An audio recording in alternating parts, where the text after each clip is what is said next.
बिलासपुर से बड़ी खबर, जहां पर ट्रेन हादसे की जांच टीम ने प्रारंभिक रिपोर्ट पेश कर दी है। ट्रेन का ड्राइवर दोषी पाया गया, रेड सिग्नल को येलो समझकर स्पीड बढ़ा दी और जिसके चलते ये बड़ा हादसा हो गया है। ड्राइवर को महीने भर पहले पैसेंजर ट्रेन चलाने की जिम्मेदारी मिली थी, लेकिन वो इस जिम्मेदारी में पूरी तरह से सफल नहीं हो पाया। उसकी लापरवाही के चलते कई मासूमों की जान चली गई।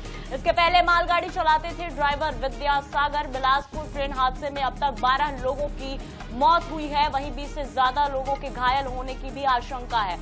तो बिलासपुर में जिस तरह से पैसेंजर ट्रेन और मालगाड़ी के बीच भीषण हादसा हुआ था, डरा देने वाला वो मंजर था। अब इसको लेकर जांच रिपोर्ट सौंप दी गई है। जो ट्रेन चालक था उसे इस पूरे मामले पर दोषी पाया गया है। इसके पहले मालगाड़ी चलाता था ड्राइवर विद्यासागर और महीने भर पहले ही उसे मेमू ट्रेन चलाने की जिम्मेदारी दी गई थी। तो जांच टीम ने प्रारंभिक रिपोर्ट पेश की है और इस रिपोर्ट के आधार पर ट्रेन का ड्राइवर ही दोषी पाया गया है। इस पूरे मामले पर रेड सिग्नल को येलो समझने की भूल ये ड्राइवर कर बैठा और उसकी इस भूल का खामियाजा कई मासूमों को अपनी जान देकर चुकानी पड़ी। इसके पहले ये जो ड्राइवर था वो मालगाड़ी चलाता था, लेकिन 1 महीने पहले ही उसे पैसेंजर ट्रेन चलाने की जिम्मेदारी मिली थी।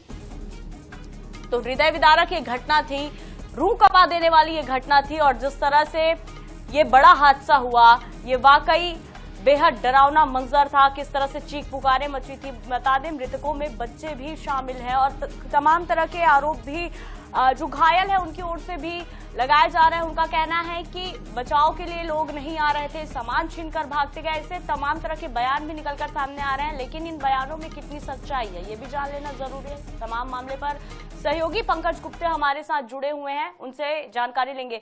पंकज, देखिए ड्राइवर जो है उसे ही इस पूरे मामले पर दोषी बनाया गया है, अब उसके बाद ड्राइवर पर क्या कुछ कार्रवाई की जाएगी?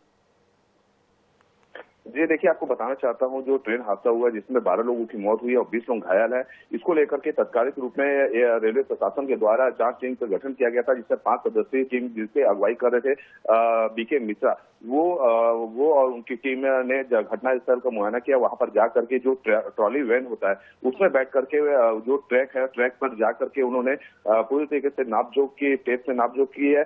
साथ ही साथ जो वहां पर सिग्नल है, सिग्नल ऑटोमेटिक सिग्नल का भी मुआयना किया कि किस तरीके से अगर सिग्नल में कोई फॉल्ट आया था कि क्या था।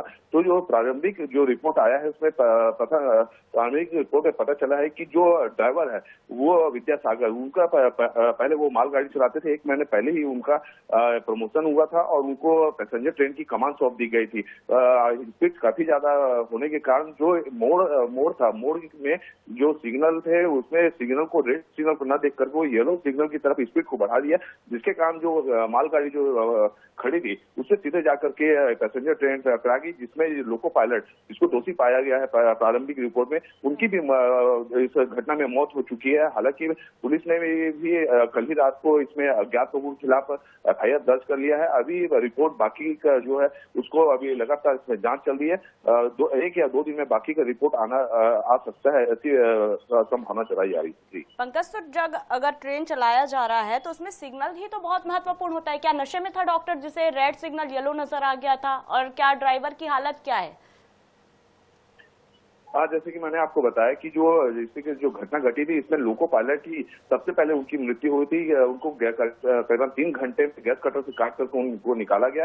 विद्यासागर नाम है जो लोको पायलट थे, इनको जो अभी प्रारंभिक रिपोर्ट में दोषी पाया गया। बताया जा रहा है कि इनका 1 महीना पहले ही प्रमोशन हुआ है, इससे पहले ये मालगाड़ी चलाते थे। इनको अनुभव की कमी होने के कारण साथ साथ जो सिग्नल सबसे महत्वपूर्ण होता है उस सिग्नल को जो मोड़ था, मोड़ आने के कारण वो उनको रेड सिग्नल दिखाई नहीं दिया। जो जिस तरह येलो सिग्नल था उसको येलो सिग्नल समझ करके उन्होंने अपनी स्पीड को काफी बढ़ा दिया। जब स्पीड काफी ज्यादा तेज हो गई और जो मालगाड़ी से के एकदम नजदीक पहुंच गई तो काफी समय बीत चुका था और ये बड़ी एक भीषण घटना हो गई है। जी बिल्कुल, कहीं ना कहीं उनकी लापरवाही का दंश कम से कम 12 मासूमों को अपनी जान गवा कर चुकानी पड़ी है। तो इस तरह की लापरवाही की पुनरावृत्ति ना हो, इसको लेकर अब रेलवे को सख्त होना पड़ेगा। फिलहाल तमाम जानकारी के लिए बहुत धन्यवाद पंकज।